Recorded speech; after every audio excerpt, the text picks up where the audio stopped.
ना संघर्ष ना तकलीफ तो क्या खाक मजा है जीने में, बड़े बड़े तूफान थम जाते हैं जब आग लगी हो सीने में। हेलो बच्चों, कैसे हैं आप लोग? उम्मीद करते हैं बढ़िया होंगे आप लोग। तो आज की क्लास में हम लोग बात करेंगे वैद्युत द्विध्रुव आघूर्ण की।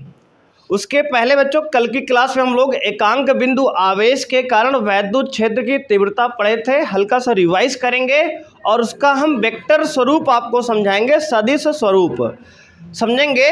देखो बच्चे, कल हम बात किए थे कल की क्लास में एकांक, ध्यान देंगे आप, एकांक बिंदु आवेश के कारण वैद्युत क्षेत्र की तीव्रता, ये टॉपिक का हम लोग पढ़ चुके हैं।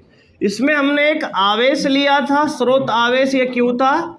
इससे r दूरी पर हमें बिंदु P पर वैद्युत क्षेत्र की तीव्रता हमने निकाला था, जिसका फॉर्मूला आया था E बराबर KQ/R²। बहुत सही, इतना आया था। और हमने कहा था अगर माध्यम, यदि माध्यम वायु या निर्वात हो, भाई यदि माध्यम वायु या निर्वात हो, तो हमने कहा था E बराबर आएगा 1/4 पाई एप्सिलॉन नॉट, K की value 1/4 pi epsilon not Q/R², ये वैल्यू आई थी। और यदि कोई अन्य माध्यम हो, अन्य माध्यम हो, तो हमने कहा था E की वैल्यू आएगी 1/4 pi epsilon not into K, उसका परावैद्युतांक Q/R²। ये स्मॉल, ये जो K है यहाँ, K क्या है? माध्यम का परावैद्युतांक है। K क्या है? माध्यम का परावैद्युतांक है। ध्यान समझो भाई, माध्यम का परावैद्युतांक है। अब देखो, वायु के लिए इसका मान कितना होता है? वायु के लिए भाई इसका मान जो है 1 होता है निर्वात के लिए। और अगर धातु है तो अनंत बताया गया है, और अगर वाटर है, जल, तो 81 बताया गया है। ठीक है ना, 81। और सबके लिए वैसे परेशान नहीं होना, ये वैल्यू आपको एग्जाम में क्वेश्चन में दी रहेगी, प्रश्न में, है ना, याद नहीं करना, इसे बता रहे हैं। जल के लिए 81 होता है, उसके बाद वायु के लिए 1 होता है, किसी मेटल धातु के लिए अनंत होता है। और आपको ज़्यादा नहीं याद करना, ठीक है। और एग्जाम में क्या रहेगा, दिया रहेगा, परेशान नहीं होना। आज हम क्या बात करेंगे, तो हमने कहा था इसका, हमने क्या, ये क्या है भाई, ये परिमाण निकाल दिया था, इतना आया था। अगर कहें इसके वेक्टर स्वरूप, सदिश रूप क्या है, तो देखो सदिश स्वरूप देख लो इसका। सदिश स्वरूप, वेक्टर फॉर्म क्या होता है? देखो वेक्टर फॉर्म में इसमें डायरेक्शन भी चाहिए हमें, है ना, मतलब एक ही डायरेक्शन क्या है। देखो हमने कहा था कि अगर पॉजिटिव चार्ज है तो इसके कारण वैद्युत क्षेत्र की तीव्रता इससे दूर की तरफ होगी, प्रतिकर्षण, दूर की तरफ।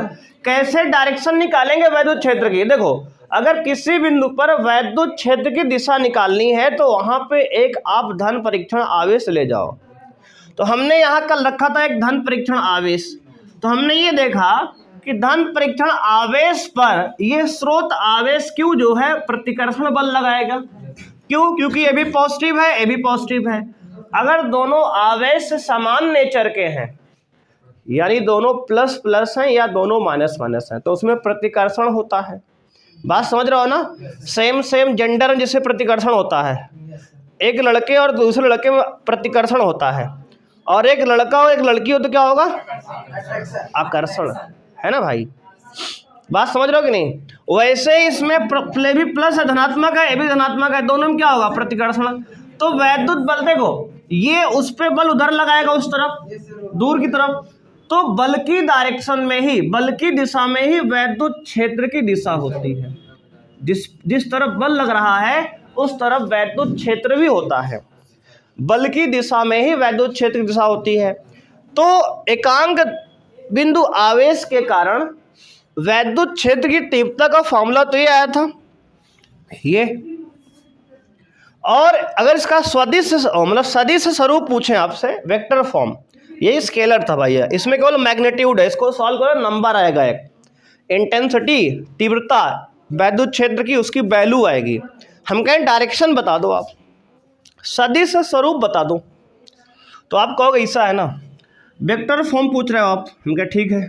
तो वेक्टर ई बराबर, वेक्टर लगाएंगे, वेक्टर ई बराबर के क्यू बाई आर स्क्वायर, तो सेम रहेगा भाई, देखो यहाँ से ये सेम है, बस इसमें इंटू एक आर कैप लगा देंगे, आर कैप क्या दूरी है, तो एकांक वेक्टर देखो इस डायरेक्शन में क्या लगा दिया हमने, आर कैप, एक एकांक वेक्टर लगा दिया, एकांक सदिश लगा दिया। आर कैप क्या है, आर कैप एक एकांक सदिश है, एकांक सदिश है। एकांक सदिश को आप ऐसे जानो, इसकी मान, इसका परिमाण भैया, आर कैप का जो परिमाण है तो एक होता है, मतलब इसकी वैल्यू, इसका मान तो एक होता है, कोई इफेक्ट इससे नहीं आता। जैसे मान लो शादी ब्याह में अगुआ होता है, देखो ना, उसका काम क्या होता है, समझो, शादी ब्याह में अगुआ का काम क्या होता है बताओ, सिर्फ लड़के को लड़की दिखाना, लड़की को लड़का दिखाना, है ना। उसके बाद बेचारा जो है जीवन भर गाली खाता है, कोई वैल्यू उसकी है क्या शादी के ब्याह में? भाई शादी होने के बाद लड़कियों गरी आती है कि नाच गाड़ा हमें फंसा दिया है कि नहीं, सर गए जाए, है कि नहीं, बात समझ रहे हो कि नहीं। और लड़कों कहता है कि सुरा हमको फंसा दिया, है ना, हमारी जिंदगी खराब हो गई। लड़की हमेशा ही रोती है, हमारी जिंदगी खराब कर दिया उसने, किसने, अगुआ ने। भाई समझ रहे हो ना, उसका काम कोई वैल्यू होती है क्या, नहीं। जब तक शादी नहीं भैया है तब तक तो वैल्यू है, वो शादी भय के बाद वैल्यू खत्म, टाटा बाय बाय हो जाते, समझा ना। वही तरह जो है आर कैप है, आर कैप क्या है, एक एकांक सदिश है भाई, क्या है, एकांक सदिश है, जिसका मान एक होता है, केवल दिशा बताने के लिए, डायरेक्शन देने के लिए। जैसे अगुआ डायरेक्शन देता है, भाई ये लड़की फलाने गांव में है, उनके लड़का है ना, बिया कराए दी चला, है कि नहीं, समझ रहे हो, नोट कर लो जी। इसके बाद हम लोग जो है, ये आपका सदिश रूप हो गया, बात समझ में आ गई जी, क्या है ये भाई, ये वेक्टर फॉर्म है, सदिश स्वरूप है, कैसा है, सदिश स्वरूप है। इसके बाद हम लोग पढ़ेंगे वैद्युत द्विध्रुव आघूर्ण, इसको आप लिख लो पहले।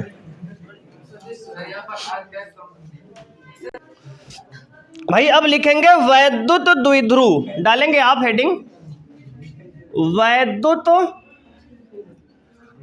द्विध्रुव, ये फ्रेश टॉपिक नया आज का है, वैद्युत द्विध्रुव, ये आज यहाँ स्टार्ट हो रहा है भाई।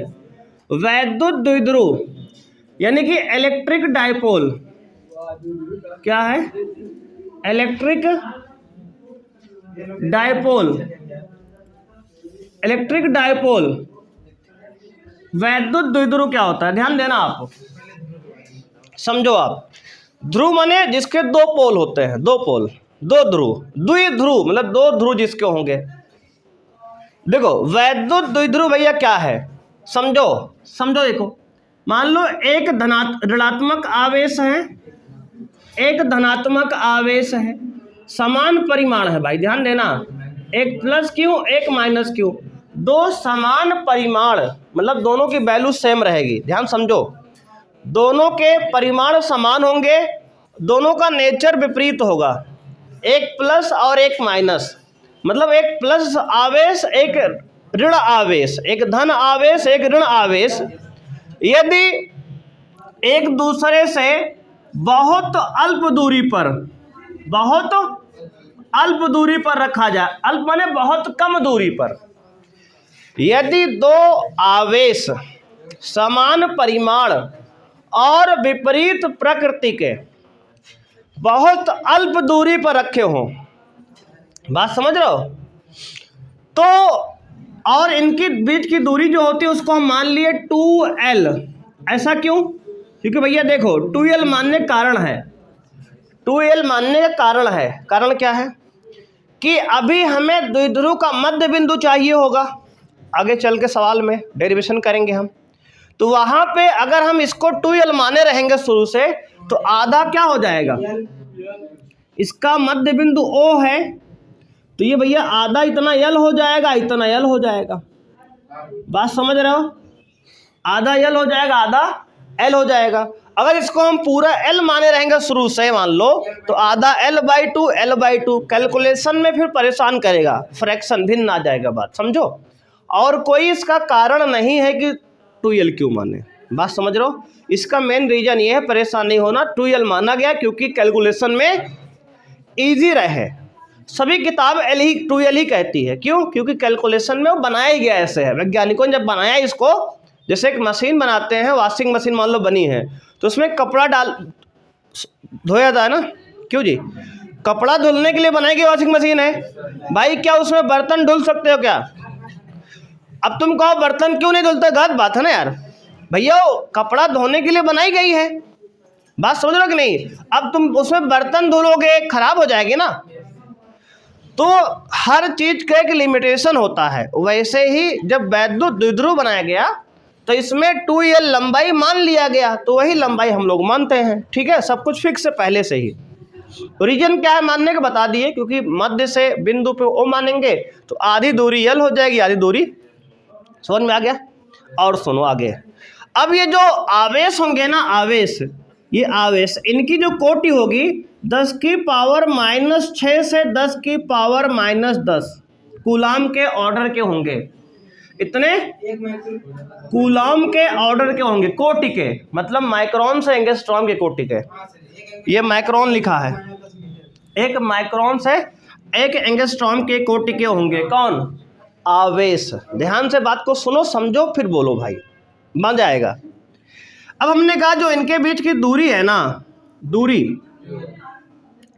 वो दूरी जो है आपकी 1 माइक्रोन 10 की पावर -6 कोटि की होगी। क्या होगी?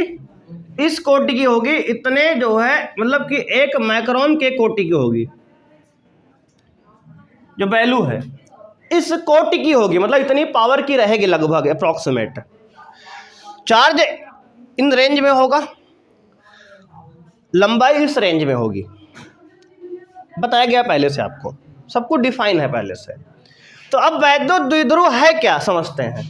बता दिए ना क्या है ये, कि जब दो समान परिमाण और विपरीत प्रकृति के बिंदु आवेश एक दूसरे से बहुत अल्प दूरी पर रखे होते हैं, तो ऐसे निकाय को वैद्युत द्विध्रुव कहते हैं। बात समझ में आई? तो लिखेंगे, डेफिनेशन लिख लो साथ में। एक ऐसा निकाय, एक ऐसा निकाय जिसमें, एक ऐसा निकाय जिसमें दो समान परिमाण, एक ऐसा निकाय जिसमें दो समान परिमाण परंतु विपरीत प्रकृति के, विपरीत प्रकृति के बिंदु आवेश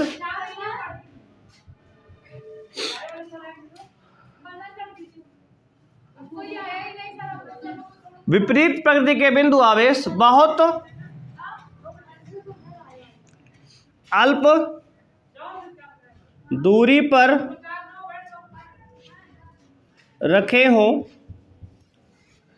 एक ऐसा निकाय जिसमें दो समान परिमाण परंतु विपरीत प्रकृति के बिंदु आवेश बहुत अल्प दूरी पर रखे हों, वैद्युत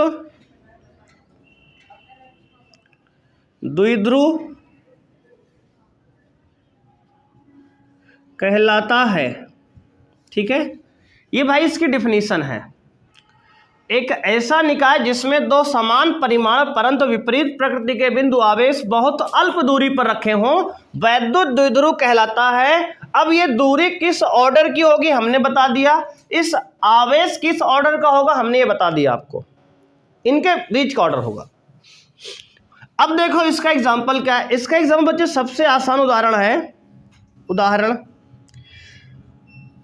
आपको याद रखना, एग्जाम पूछता है जैसे NaCl, सोडियम क्लोराइड, बहुत सही, सोडियम क्लोराइड NaCl होता है। ये Na पर होता है पॉजिटिव चार्ज, Na एक प्लस होता है, Cl एक माइनस होता है।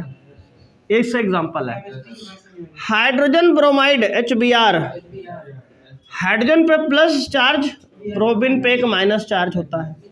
ये प्लस ये माइनस, ये प्लस ये माइनस, ठीक है। HCl, हाँ, H पे प्लस एक, Cl पे एक माइनस। क्लियर मामला यहाँ तक का? बोलो जी, ये क्या है? इसके एग्जाम्पल है भैया, इतने एग्जाम्पल बहुत है ना, ठीक है। हाँ, ये क्या है? वैद्युत द्विध्रुव का कार्य करते हैं। ये सब वैद्युत द्विध्रुव हैं जो आप केमिस्ट्री में पढ़ते हैं। ये पॉजिटिव चार्ज, ये नेगेटिव चार्ज, ये पॉजिटिव चार्ज, नेगेटिव चार्ज, ये पॉजिटिव है नेगेटिव, ठीक है। दो समान परिमाण के आवेश हैं, विपरीत प्रकृति के हैं। ये इसके एग्जाम्पल उदाहरण हो गए। तो ये हमारा है वैद्युत द्विध्रुव। सबको बोलो, समझ में बात आई कि वैद्युत द्विध्रुव है क्या? तो वैद्युत द्विध्रुव एक ऐसा निकाय है, एक ऐसा सिस्टम है जिसमें एक धन आवेश और एक ऋण आवेश बहुत अल्प दूरी पर बैठे होते हैं, है ना। वैद्युत द्विध्रुव आगुण क्या? वैद्युत द्विध्रुव भैया एक ऐसा सिस्टम है जिसमें एक ऋणात्मक चार्ज मतलब एक लड़की और एक धनात्मक चार्ज मतलब एक लड़का, दोनों क्या होते हैं? बहुत नजदीक नजदीक बैठे होते हैं। बात समझ रहे हो? बस यही है, ऐसे याद किया होगा, ठीक है। आगे बढ़े आप। इतना नोट हो गया जी सबका? मिटा लें। अब डालेंगे आप हेडिंग वैद्युत द्विध्रुव आघूर्ण। क्या डालेंगे? वैद्युत द्विध्रुव आघूर्ण डाल लो भाई, इसको मिटा रहे हैं हम।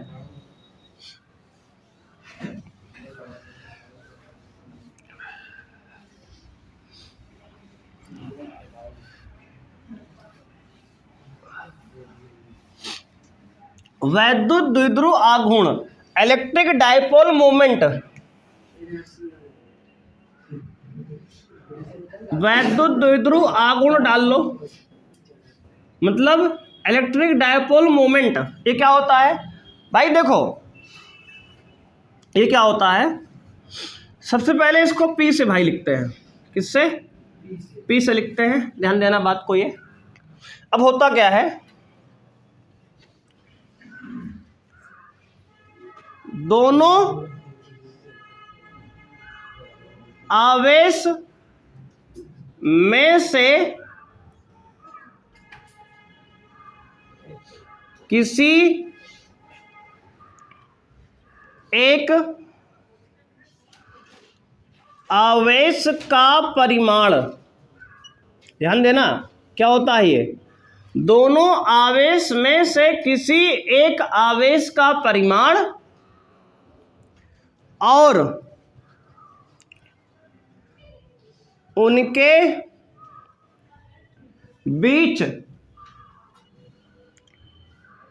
की दूरी के गुणनफल को वैद्युत द्विध्रुव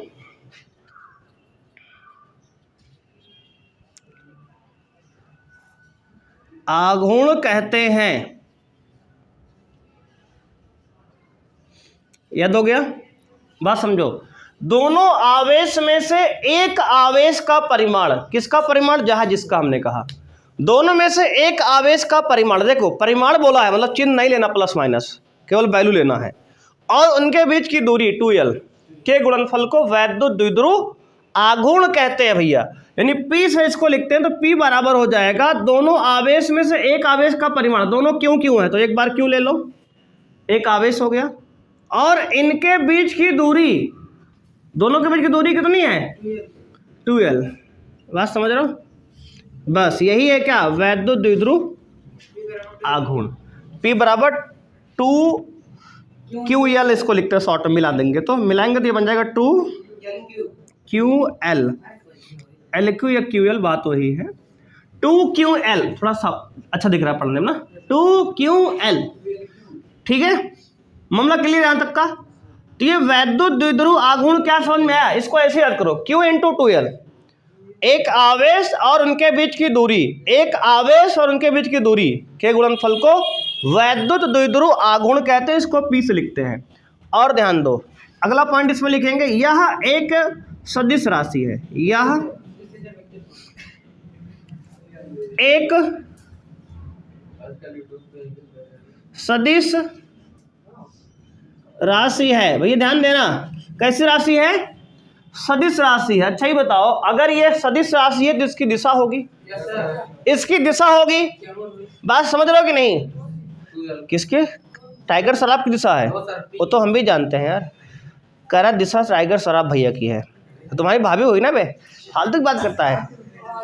अब देखो आगे देखो, इसकी दिशा, इसकी दिशा भाई बहुत इंपॉर्टेंट है, इसकी दिशा देखो, ये बहुत बार इस्तेमाल होगा ये फॉर्मूला, और सुनो इसकी दिशा बहुत ज़्यादा इंपॉर्टेंट है, कई बार एग्जाम पूछा गया है, नोट करके लिख लो, अभी स्टार लगा 3 बार, ट्रिपल स्टार लगा लो।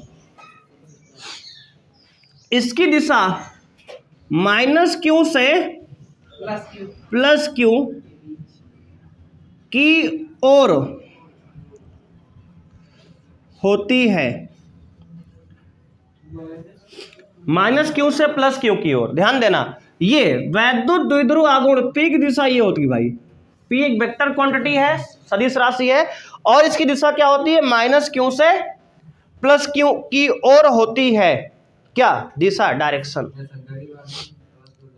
बात समझ रहे हो है ना, समझ रहे हो कि समझ रहे हो। अब देखो आगे भाई, अगर पूछे इसका मात्रक क्या होता है, तो इसका मात्रक होता है, ध्यान देना, ध्यान दो, मात्रक, मात्रक मतलब हमेशा SI मात्रक की बात करेंगे।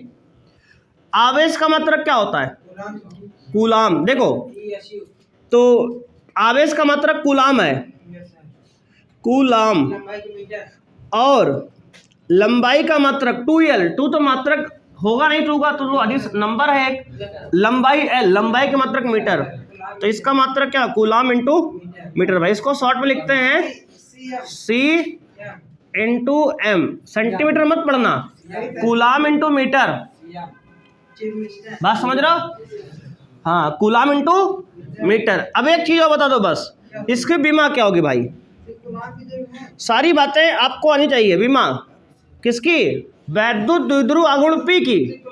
देखो भैया कूलाम की बीमा होती है 80, बताए है ना, याद है, और लंबाई की L, दो क्या है, बीमाहीन राशि, दो क्या है, बीमाहीन, तो क्या बन जाएगा, देखो इसको लिखो ऐसे, m की पावर 0 मतलब m नहीं है, L की पावर 1, T की पावर 1, A की पावर 1, बात समझ में आई, ऐसे लिखो, सुंदर सुंदर सब कुछ ना। m क्या है ही नहीं है, 0, किसी की पावर 0 उसका मान 1 होता है, मतलब ये है ही नहीं, झूठा मूठ है कि नहीं, है कि नहीं। जैसे वो नहीं होती तो उसको फोटो देखकर एहसास कर लेते हो ना, वैसे ही इधर जो है m की पावर 0 लिख के एहसास कर लो, फील कर लो, बस है, बात समझ रहा मन, फील करो बस। m की पावर 0 मतलब नहीं है, L एक बार, T एक बार, इसकी बीमा हो गई। बोलो भाई यहां तक की बात समझ में सबको आगे अच्छे से। वैद्युत द्विध्रुव आघूर्ण क्या है, तो वैद्युत द्विध्रुव आघूर्ण क्या है भाई, तो एक ऐसा निकाय जिसमें 2 समान परिमाण परंतु विपरीत प्रकृति के बिंदु आवेश एक दूसरे से बहुत अल्प दूरी मतलब बहुत कम दूरी पर रखे गए होते हैं, वैद्युत द्विध्रुव आघूर्ण का, वैद्युत द्विध्रुव कहलाता है। और वैद्युत द्विध्रुव आघूर्ण क्या है, तो कहोगे दोनों में से एक आवेश का परिमाण और उनके बीच की दूरी के गुणनफल को वैद्युत द्विध्रुव आघूर्ण कहते हैं। इसे P से प्रदर्शित करते हैं, और P बराबर Q इंटू 2L हमारा फॉर्मूला बन गया, या 2QL कह सकते हो। दूसरी बात, यह सदिश राशि है, मतलब इसमें दिशा होगी, और इसकी दिशा जो होती है -Q से +Q होती है। इसको याद करना है, जरूरी बात है, कई बार पूछेंगे अभी हम आपसे। इसका मात्रक कूलाम इंटू मीटर होता है और विमा जो है m की पावर 0 l की पावर 0 l की पावर 1 t की पावर 1 a की पावर 1 होती है। क्लियर है यहां तक का मामला? ठीक है, आगे बढ़े जी। अब हम इस पर कुछ न्यूमेरिकल सॉल्व करने वाले हैं, इसको आप पहले नोट कर लो इतना। देखो पहला प्रश्न लिखेंगे भाई, प्रश्न संख्या 1, प्रश्न पहला है, इस पे कह रहा है कि 2 बिंदु आवेश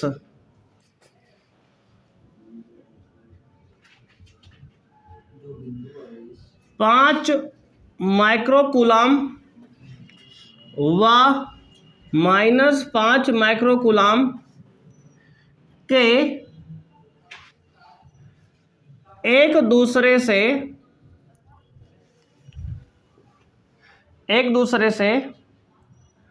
2 माइक्रोमीटर की दूरी पर रखे गए हैं। इनके बीच लगने वाले वैद्युत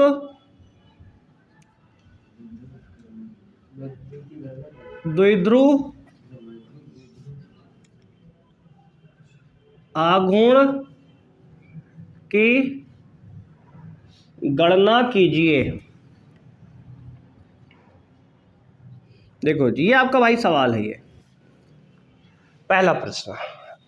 एक कह रहा है कि भाई वह दिशा ज्ञात कीजिए, दिशा भी ज्ञात करना है भाई।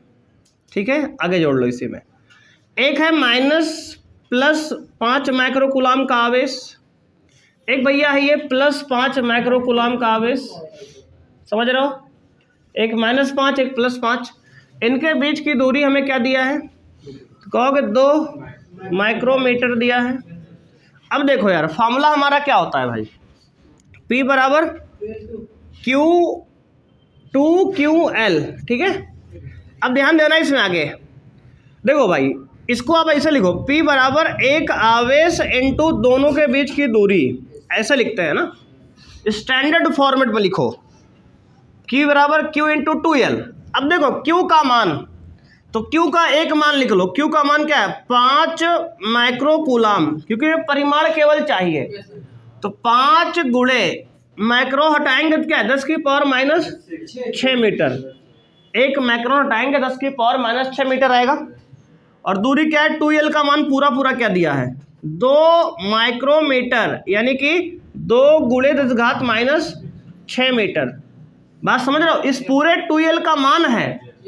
अब L का मान ना निकालना है बैठ के, बात समझ रहे हो? पूरा 2L का मान दिया है, पूरी दूरी दे रखा है। तो अब देखो, रखो वैल्यू उसकी लाके यहाँ, तो P बराबर आएगा, Q का मान है 5 गुणे 10⁻⁻6 गुणे में 2 गुणे 10⁻⁻6। भैया देखो आ गया 5 दूनी 10, 10 गुणे 10⁻⁻6 -6 के -12, और कूलाम इंटू मीटर है ना, कूलाम इंटू मीटर। अब ध्यान देना, इसको आप देखो 10 को 10 की पावर 1 लिख सकते हो क्या? हाँ, इसको देखो P बराबर 10⁻11 लिख दें क्या? +1 पावर -12 पावर, -12 + 1 -11 हो जाएगा ना। इतना क्या आएगा? Coulomb metre, coulomb metre. अब ध्यान दो आगे, इसकी दिशा क्या बताओगे? दिशा भैया -5 माइक्रोकूलाम से +5 माइक्रोकूलाम की ओर। ठीक है ना, ये हमारा फाइनल इसका आंसर हो गया। डायरेक्शन आपको बताना है ध्यान से।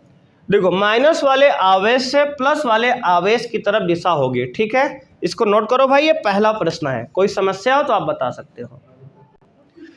तो सवाल नंबर 2 है बच्चों, कह रहा है कि एक इलेक्ट्रॉन व एक प्रोटॉन एक दूसरे से 0.53 एंगस्ट्रॉम की दूरी पर रखे गए हैं। इनके बीच लगने वाले वैद्युत द्विध्रुव आघूर्ण की गणना कीजिए व दिशा ज्ञात कीजिए। बच्चे देखो, एक इलेक्ट्रॉन, ये है इलेक्ट्रॉन, ये है प्रोटॉन, एक प्रोटॉन है ये, इनके बीच की दूरी दिया है 0.53 एंगस्ट्रॉम। ठीक है। अब देखो बच्चे, इलेक्ट्रॉन पे आवेश कितना होता है, तो आपको बताया गया है -1.6 इंटू 10⁻⁻19 कूलम, इतना आवेश होता है एक इलेक्ट्रॉन पे, है ना। एक प्रोटॉन पे यही आवेश प्लस में कर दो बस, प्लस में 1.6 इंटू 10⁻⁻19 कूलम होता है। देखो समान परिमाण है कि नहीं, देखो दोनों का परिमाण समान है, एक प्लस में है एक माइनस में है, बस केवल इतना, है ना। समान परिमाण के हैं, अल्प दूरी पे है, बन गया ना वैद्युत द्विध्रुव। अब देखो फॉर्मूला P बराबर Q इंटू 2L भैया। देखो P बराबर Q की वैल्यू क्या है 1.6 इंटू 10⁻⁻19, हमने कहा था ना साइन नहीं लेंगे, परिमाण केवल, इंटू इनके बीच की दूरी, देखो दूरी है 2L का मान दिया है 0.53 एंगस्ट्रॉम, एंगस्ट्रॉम को मीटर बनाओ, 0.53 इंटू 10⁻⁻10 मीटर, एंगस्ट्रॉम को मीटर बनाएंगे 10⁻⁻10 से मल्टीप्लाई, तो आ गया 0.53 इंटू 10⁻⁻10। हमें ये बताओ, आप बताओ जी, 1.6 का मल्टीप्लाई 0.53 कितना आया, देखो 16 या 48 का 8 कैरी 4, 16 पंचे 80 और 4 84। देखो 0.2 अंक और 1 अंक, 3 अंक पे, मतलब यहाँ लग जाएगा 0.2 अंक यहाँ, 1 अंक यहाँ, 3 अंक पे लगाओ, और गुणित 10 घात कितना आएगा -19 -10 मिलकर माइनस का 29। समझ में आया कि नहीं। अब देखो दशमलव को 1 अंक इधर ले जाओ दाईं ओर, क्यों, क्योंकि हमें स्टैंडर्ड मानक रूप में लिखना है, तो 8.848 इंटू 10 की घात, सुनो ध्यान देना इधर, अगर दशमलव को तुम किधर ले जा रहे हो दाईं ओर, दशमलव को दाईं ओर ले गए हो तो पावर क्या होगी -1 होगा, एक माइनस आएगी ना, क्योंकि दाईं ओर ले गए हो। 10 की पावर -29 पहले से है, कितना हो गया 8.48 इंटू 10 घात -23। आंसर किस में आएगा कूलम मीटर। दिशा क्या बताओगे, दिशा इलेक्ट्रॉन से प्रोटॉन की ओर, है ना, इलेक्ट्रॉन से प्रोटॉन की ओर। ठीक है, मामला यहां तक का क्लियर है सबको, नोट करो भाई, जल्दी से आगे बढ़ते हैं बच्चे। सवाल नंबर 3 है, कह रहा है कि आपको यहाँ पे हाइड्रोजन क्लोराइड अणु का वैद्युत द्विध्रुव आघूर्ण आपको दिया है 3.4 इंटू 10 घात -30 कूलम मीटर है, इनके बीच की दूरी ज्ञात कीजिए। बच्चे देखो हाइड्रोजन पर होता है प्लस चार्ज, अभी हमने आपको बताया है, क्लोरीन भी होता है एक नेगेटिव चार्ज, ये हमने बताया आपको है। तो हाइड्रोजन में एक क्या होता है, एक प्रोटॉन एक इलेक्ट्रॉन होता है, इसका मतलब यहाँ पे जो है इसका आवेश होगा 1.6 इंटू 10⁻⁻19 कूलम, इसका होगा माइनस में 1.6 इंटू 10⁻⁻19 कूलम। बात समझ रहे हो। इनके बीच की दूरी भैया कुछ देर के लिए नहीं दिया तो हम क्या मान लेंगे, x मान लें, चलो बेटा कम से कम उसी बहाने उसी की याद आ जाएगी ना, उसकी भी है कि नहीं। अब देखो इसमें आपको q का मान क्या दिया है, q का मान भैया दिया 1.6 गुणे 10 घात -19, दूरी x मान लिया हमने, और p का मान आपको दिया है क्या 3.4 इंटू 10 घात -30 कूलम मीटर। बात समझ रहे हो। अब हमारा फॉर्मूला होता है P बराबर Q इंटू दूरी 2L, तो भैया हमने दूरी अभी क्या माना है x, तो इसका मान P का 3.4 गुणे 10 घात -30 बराबर Q का मान 1.6 बहुत सही, इंटू दूरी x, काट पीट मचाओ। देखो भाई ऐसे कर लो, x निकालेंगे तो क्या आएगा 3.4 अपॉन 1.6, 10 घात माइनस 30 अपॉन में 10 घात माइनस 19। इसको सॉल्व करो आप तो x बराबर देखो पॉइंट से पॉइंट हटा दो, 34/16 गुणे 10 घात माइनस 30 प्लस 19, ऊपर गया प्लस 19 हो गया, तो 2 से काटो तो मेरे 2 से कट जाएगा ना, 2 से 17 बार, 2 से 8 बार, तो x बराबर आएगा 17/8 गुणे 10 घात माइनस 11। बहुत सही। अब भाई देखो 17/8 को भाग करो, 8 दूनी 16, पॉइंट बढ़ावा 10 होगा, 8 एकम 8 बचा 2, 8 दूनी 16, 4 8 5 40, 2.125 इंटू 10 घात माइनस 11, और दूरी है तो इसका मात्रक क्या हुई मीटर। शाबाश, दूरी इसका मात्रक मीटर होगा, ध्यान देना है, मात्रक जरूर लिख के आना है।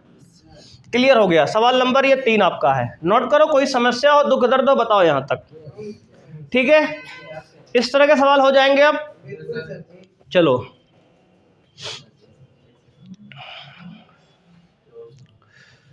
तो आज की क्लास में हम लोग इतना ही करते हैं, मिलेंगे नेक्स्ट क्लास में। तो नेक्स्ट क्लास में हम लोग बात करेंगे, ध्यान देंगे वहां पे वैद्युत द्विध्रुव के कारण अक्षीय व निरक्षीय स्थिति में वैद्युत क्षेत्र की तीव्रता का डेरिवेशन, निगमन करेंगे फार्मूले का, ठीक है। तो कल का डेरिवेशन बहुत इंपॉर्टेंट होगा, आप आज की बात को रिवाइज करके आइएगा, तभी कल की बात आगे समझ में आएगी, है ना, नहीं तो फिर कल जो है भाई समस्या होगी। तो आज वाली बात अगर रिवाइज करो कल मजा आएगा, फिर कल डेरिवेशन बढ़िया सा होगा, कैलकुलेशन होने वाली कल है। तो आज की बात को कल आप पढ़ के आएँ, रिवाइज करके अच्छे से आएँ। तो आज के लिए बच्चे इतना ही, थैंक यू, बाय, मिलते हैं नेक्स्ट क्लास में।